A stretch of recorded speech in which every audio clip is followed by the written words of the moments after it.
Soy Sofía. Y esta historia que voy a contarte es un secreto que ha vivido conmigo, en silencio, durante tanto tiempo que a veces temo que sus raíces se hayan enredado en mi alma. A veces, un solo momento se graba en la memoria con la fuerza de un relámpago, y no importa cuántos años pasen, recordarlo acelera tu pulso como si estuviera ocurriendo de nuevo. Esta es una de esas historias. Quizás te suene ridículo. Quizás te sorprenda. Pero siento que al contarlo, un peso invisible se levantará de mis hombros. Nuestro vecino, Mateo. El hombre que vive en el Bajo, en nuestro corral de vecinos aquí en el corazón de Sevilla. Un padre de 2 hijos, un hombre de esos que parecen fundirse con el paisaje, siempre con una sonrisa amable y un buenos días para todos. Mi marido, Ricardo, siempre decía que era un buen tipo, de los que ya no quedan. Y lo era. Saludaba a mi esposo, era dulce con mis hijos, siempre dispuesto a ayudar a cualquiera con una bolsa de la compra pesada o una puerta que chirriaba.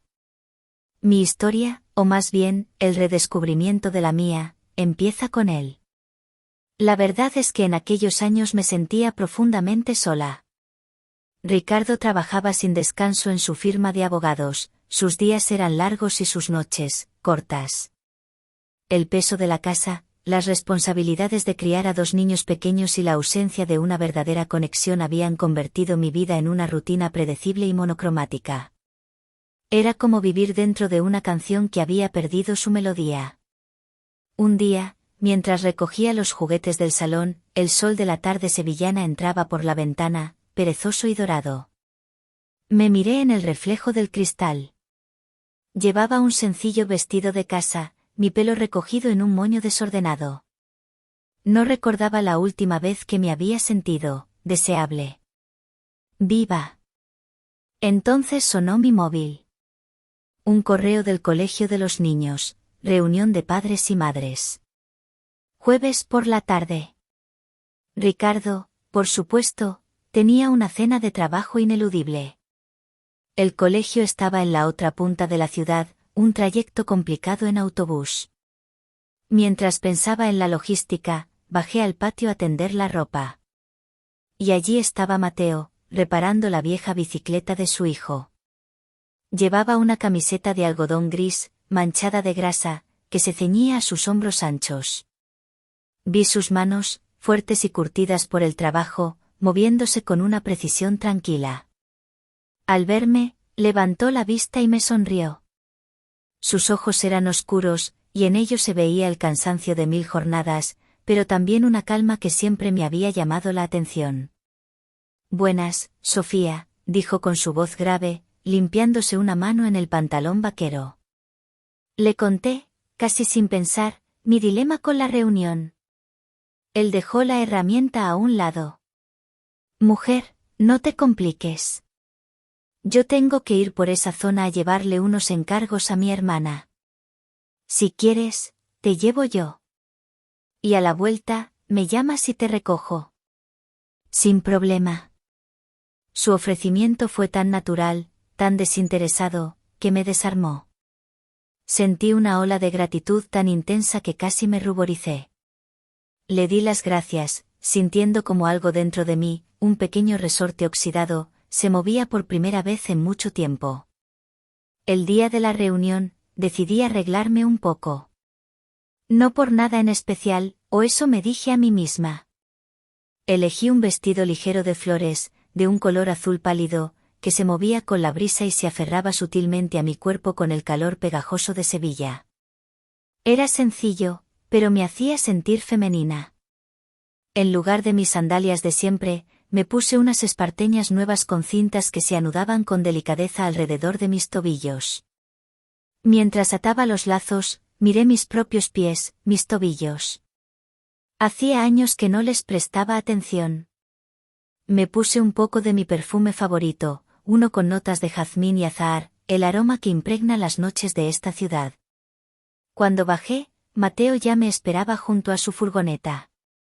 No era nueva, pero estaba impecablemente limpia. Al verme, su sonrisa se amplió ligeramente. Sus ojos hicieron un recorrido rápido, de arriba a abajo, pero no de una forma lasciva, sino apreciativa. Se detuvieron un instante en las cintas de mis sandalias, y sentí un cosquilleo inexplicable. «Estás muy guapa, Sofía», dijo, y me abrió la puerta del copiloto. El trayecto fue una revelación. En lugar de la radio, hablamos.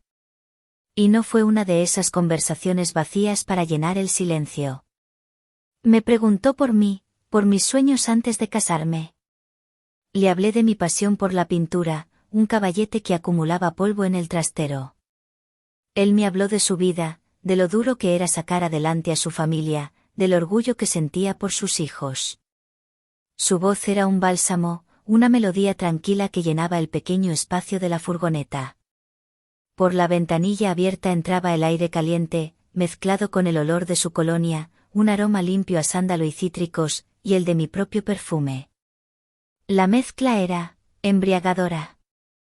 Cuando llegamos al colegio, apagó el motor. «No te preocupes por la hora», me dijo, mirándome directamente a los ojos. «Tómate tu tiempo. Cuando acabes, llámame. Vendré enseguida». Asentí, incapaz de articular palabra.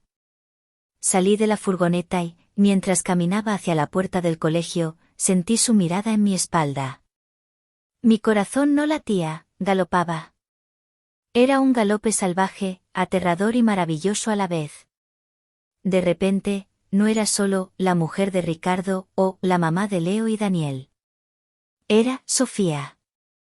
Y un hombre, un vecino amable y cansado, acababa de verme de verdad por primera vez en una eternidad. Mientras esperaba, la reunión de padres fue exactamente como la recordaba de años anteriores, un monólogo monótono sobre el rendimiento académico, las normas del comedor y las próximas excursiones. Las voces de los profesores se mezclaban en un zumbido indistinto, un ruido de fondo para la verdadera sinfonía que sonaba en mi interior.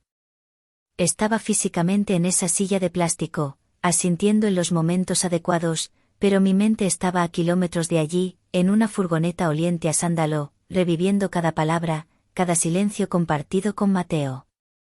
Miré el reloj de la pared. Las manecillas se movían con una lentitud exasperante, como si el tiempo se burlara de mi impaciencia. Cuando por fin el director dio por terminada la sesión, sentí una sacudida de pánico y euforia.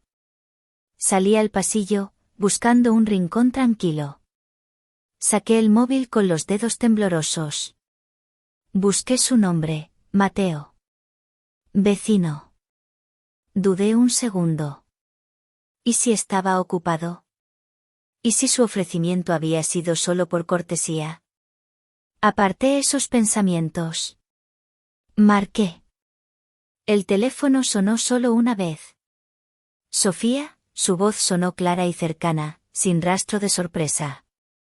Como si hubiera estado esperando mi llamada. Hola, Mateo. Ya he terminado, mi propia voz sonó delgada, casi como la de una adolescente. Perfecto. Estoy a 5 minutos. Espérame en la misma puerta, respondió con su calma habitual. No te muevas de ahí. Colgué y me apoyé en la pared, soltando un aire que no sabía que estaba conteniendo. No te muevas de ahí. Esas simples palabras resonaron en mí como una promesa, como un ancla en medio de mi mar de incertidumbre. Cuando su furgoneta dobló la esquina, el sol de la tarde ya había comenzado su descenso, bañando las calles de Sevilla en una luz dorada y melancólica. El calor del día se había suavizado, y una brisa ligera jugaba con el bajo de mi vestido. Subí a la furgoneta y, al cerrar la puerta, el mundo exterior pareció desvanecerse. Dentro de aquel pequeño habitáculo, solo existíamos nosotros dos y el aroma, ahora familiar y extrañamente reconfortante, de su colonia y mi perfume. El viaje de vuelta fue diferente. El silencio inicial no era incómodo, sino denso, lleno de las cosas que no nos atrevíamos a decir. Fue él quien lo rompió. ¿Y bien? ¿Amenazan con expulsar a tus fieras?, bromeó, y su sonrisa iluminó la penumbra del coche. Me reí, Una risa genuina que me sorprendió a mí misma. No, de momento se salvan. Solo los crímenes habituales, no hacer los deberes y hablar en clase. La conversación fluyó a partir de ahí, más profunda y personal que antes. Le conté cómo, antes de casarme, pasaba horas frente a un lienzo, intentando capturar esa misma luz dorada que ahora nos envolvía. Le confesé que sentía que esa parte de mí, la artista, se había dormido para siempre. Él escuchaba, asintiendo de vez en cuando. Luego, con la vista fija en la carretera, me habló de su sueño de juventud, abrir un pequeño taller de carpintería, de trabajar la madera con sus propias manos, como su abuelo. Pero la vida te lleva por otros caminos, dijo sin una pizca de amargura, solo con el peso de una verdad aceptada. Y no me arrepiento, ¿sabes? Mis hijos lo son todo. Mientras hablaba, me encontré observando sus manos sobre el volante. Manos grandes, con nudillos marcados y pequeñas cicatrices. Manos que habían trabajado duro, que habían reparado, construido y sostenido. Había una honestidad en ellas, una fuerza tranquila que me resultaba irresistiblemente atractiva. En una curva, mientras cambiaba de marcha, su rodilla rozó la mía. Fue un contacto fugaz, accidental, un simple roce de tela vaquera contra la piel desnuda de mi pierna, pero sentí una corriente eléctrica que me recorrió de arriba abajo. Aparté la pierna instintivamente, mi corazón martilleando contra mis costillas. Él no dijo nada, pero noté cómo sus nudillos se pusieron blancos al apretar el volante por un instante. Llegamos a nuestra calle. El sol ya casi había desaparecido, dejando el cielo teñido de tonos naranjas y púrpuras. Aparcó la furgoneta y el silencio volvió a caer entre nosotros, más pesado que nunca. Este era el final. Mañana volveríamos a ser, Sofía y Mateo, el vecino. La idea me produjo un dolor agudo, una punzada de rebelión. No quería que terminara. Gracias, Mateo. De verdad. Me has salvado hoy, dije, con la mano en la manija de la puerta.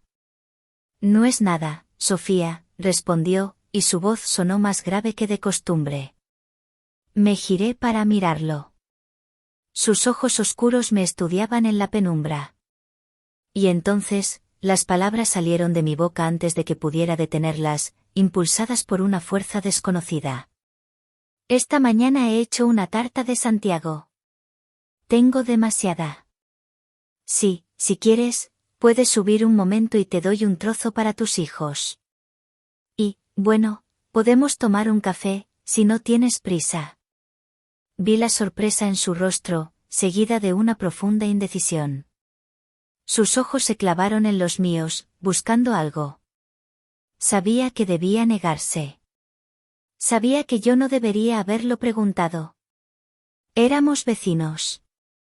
Éramos casados. Había 1000 líneas invisibles que estábamos a punto de cruzar.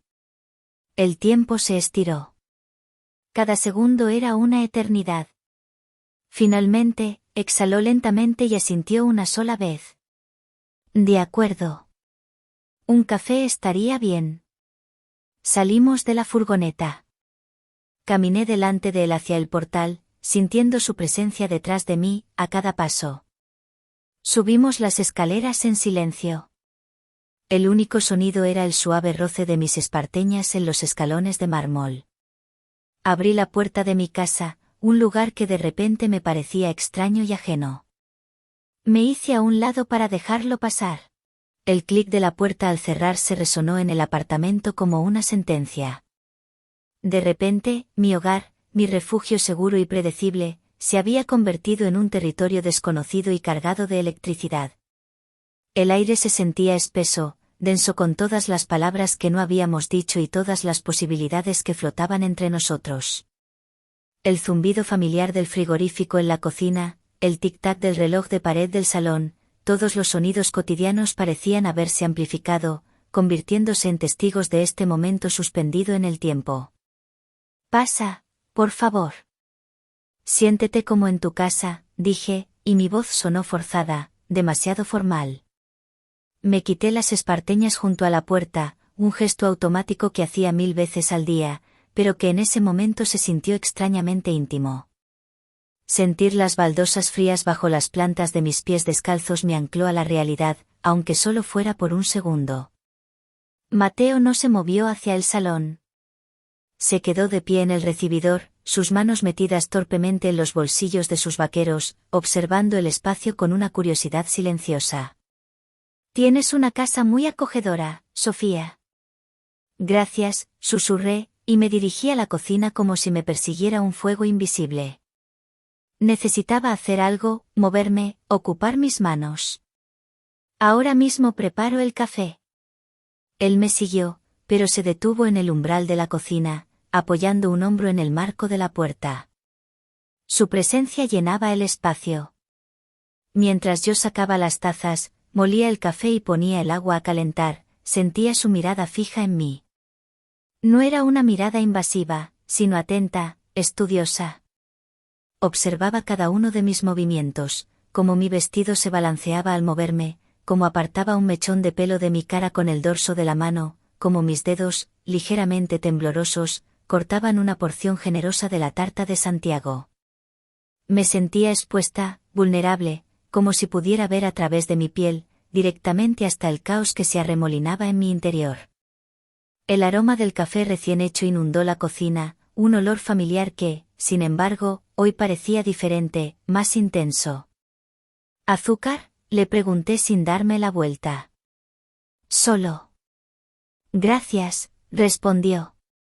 Su voz, tan cerca detrás de mí, me provocó un escalofrío. Coloqué todo en una pequeña bandeja y me giré para enfrentarme a él. Nuestros ojos se encontraron por encima de las tazas humeantes. En su mirada ya no había solo amabilidad de vecino, había algo más profundo, una pregunta que no se atrevía a formular. Pasamos al salón. Dejé la bandeja en la mesita baja y me senté en un extremo del sofá. Él eligió el sillón de enfrente, creando una distancia segura entre nosotros. Durante unos minutos, los únicos sonidos fueron el de las cucharillas contra la porcelana y nuestros sorbos de café. El silencio era un abismo. Miré a mi alrededor, a mi propia vida dispuesta como un decorado, los cojines que había elegido, los marcos de fotos en la estantería.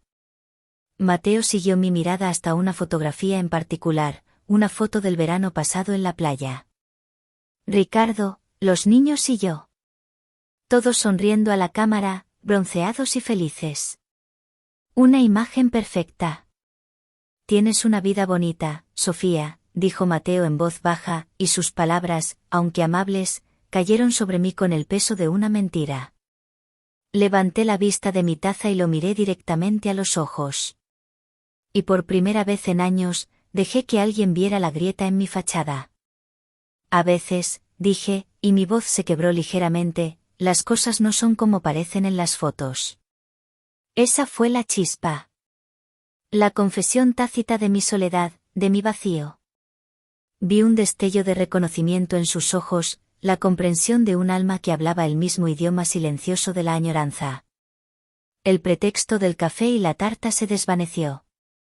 Ya no éramos vecinos compartiendo un postre. Éramos dos extraños que se conocían mejor que nadie en el mundo. Dejó su taza sobre la mesa.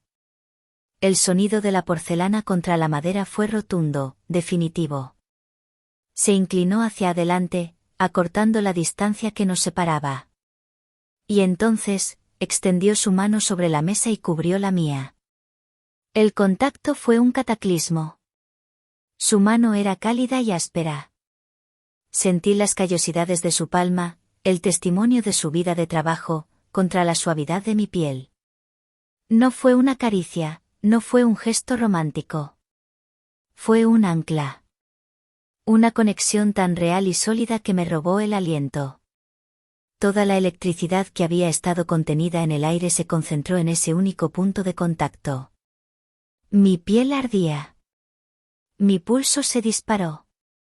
Levanté la vista de nuestras manos unidas y me encontré con su mirada. Sus ojos oscuros ya no preguntaban, afirmaban. Me veían. Veían la soledad, el anhelo, la mujer que yo había olvidado que era. El mundo entero, mi casa, mis hijos, mi matrimonio, todo se disolvió hasta que solo quedó el espacio entre nuestras miradas y el peso de su mano sobre la mía. Abrió la boca para decir algo, y mi nombre salió de sus labios en un susurro ronco, un sonido que parecía venir de lo más profundo de su ser. Sofía. Y en esa única palabra, en la forma en que la pronunció, lo escuché todo. Y supe, con una certeza aterradora y absoluta, que ya no había vuelta atrás.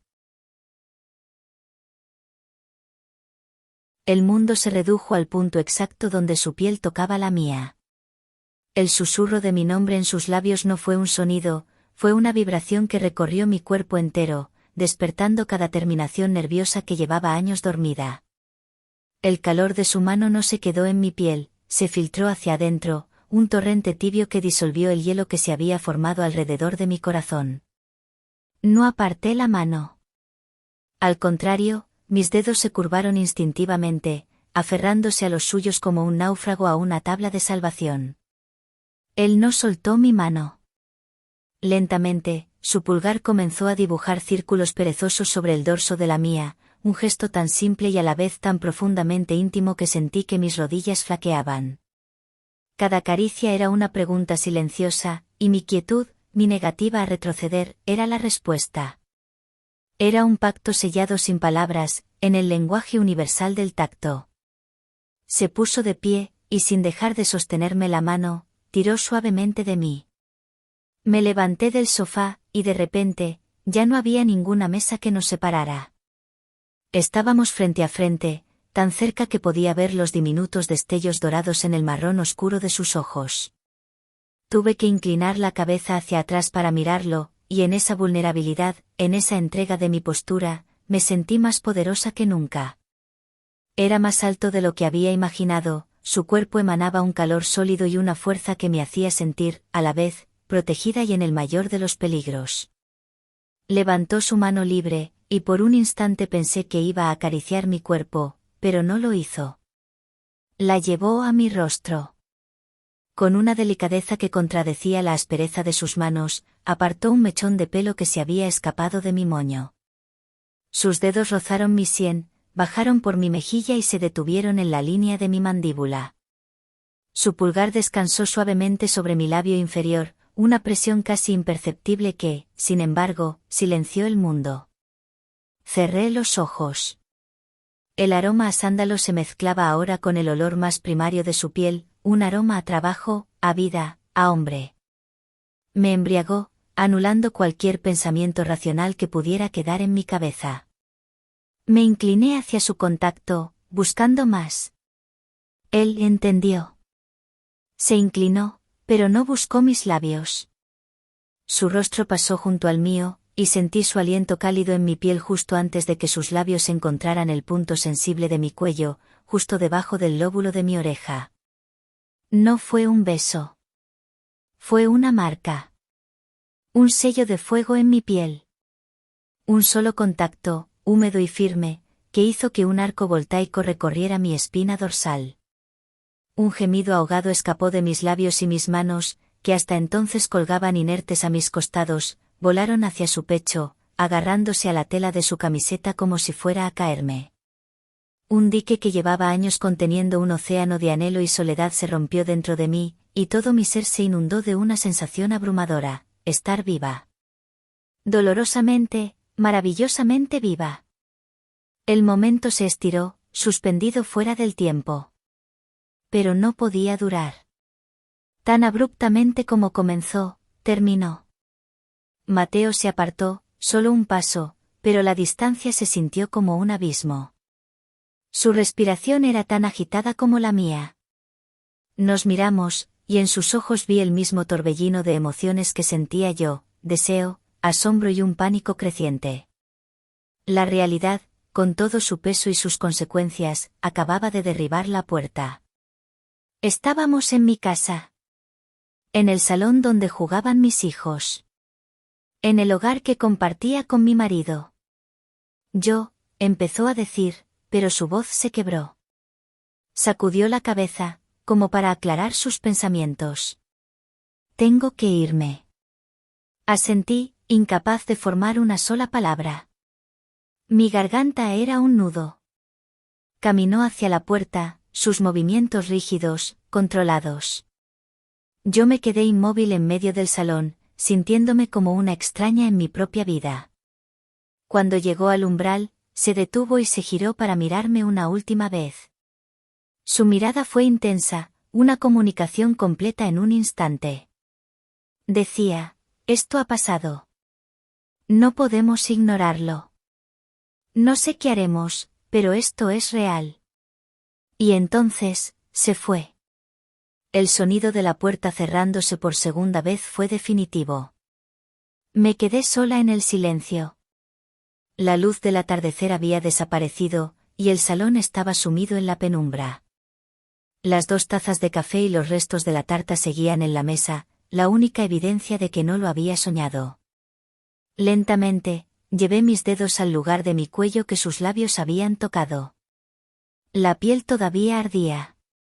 Cerré los ojos, y pude sentirlo de nuevo, saborear el secreto que ahora viviría para siempre bajo mi piel. El mundo había seguido girando, pero yo ya no estaba en el mismo lugar.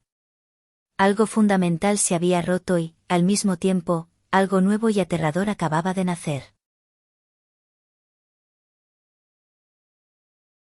Las horas que siguieron a su partida se disolvieron en una niebla irreal. Me quedé en el sofá, en la penumbra, mientras la noche se apoderaba de Sevilla. Mi cuerpo era un campo de batalla de sensaciones contradictorias, la euforia de sentirme viva y deseada luchaba contra una oleada de culpa tan profunda que amenazaba con ahogarme. El fantasma de su tacto seguía en mi piel, el eco de su beso en mi cuello era un secreto candente. Las tazas de café sobre la mesa eran una acusación silenciosa.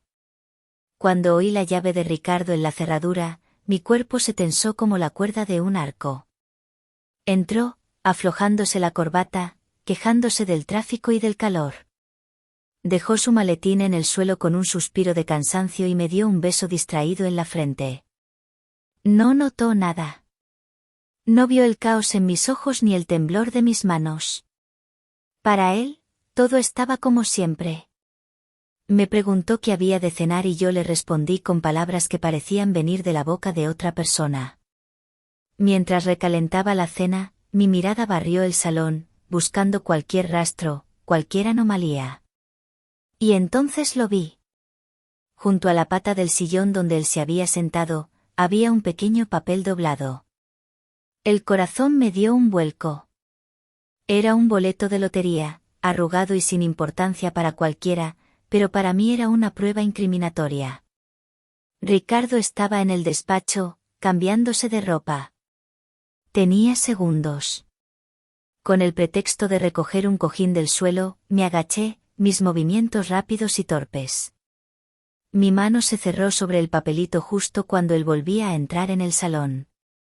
Lo metí en el bolsillo de mi vestido, sintiendo su calor contra mi muslo como si fuera un carbón al rojo vivo. La noche fue una tortura.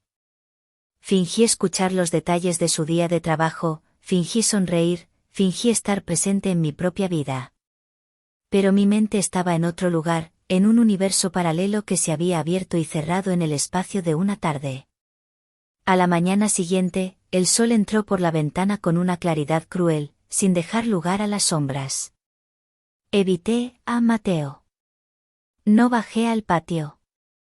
Observé desde detrás de las cortinas como un espía en mi propia casa. A mediodía, lo vi salir al patio a fumar un cigarrillo. Se le veía cansado, más que de costumbre. Nuestros ojos se cruzaron a través de la distancia y el cristal. Fue solo un segundo, pero en esa mirada lo vi todo, la confirmación de que lo de ayer no había sido un sueño, el peso del secreto que ahora compartíamos y una pregunta desesperada, ¿y ahora qué? La respuesta llegó esa misma tarde. Una respuesta que yo nunca podría haber imaginado. Estaba en la cocina cuando oí el ruido de ruedas de maleta en el empedrado del patio. Me asomé a la ventana, con el corazón en un puño. Era la mujer de Mateo, Elena. Una mujer a la que solo conocía de saludos cordiales. Estaba de pie junto a su puerta, con una maleta de cabina a su lado. No lloraba, no gritaba. Su rostro era una máscara de calma resignada. Cuando Mateo salió, no hubo una escena. Ella le dijo algo en voz baja, él asintió. Luego, Elena le entregó el asa de la maleta. Él la cogió. Fue un traspaso silencioso, ordenado. Como la firma de un contrato. Él caminó con la maleta hacia su furgoneta. Se detuvo un momento y, como si sintiera mi mirada, levantó la vista hacia mi ventana. Sus ojos se clavaron en los míos. Su expresión era indescifrable. No había pasión, no había pánico. Solo un cansancio infinito y una tristeza tan profunda que sentí una punzada de dolor físico en el pecho. ¿Era por mí? ¿Había confesado? ¿Lo había descubierto ella? ¿O estaba yo presenciando el capítulo final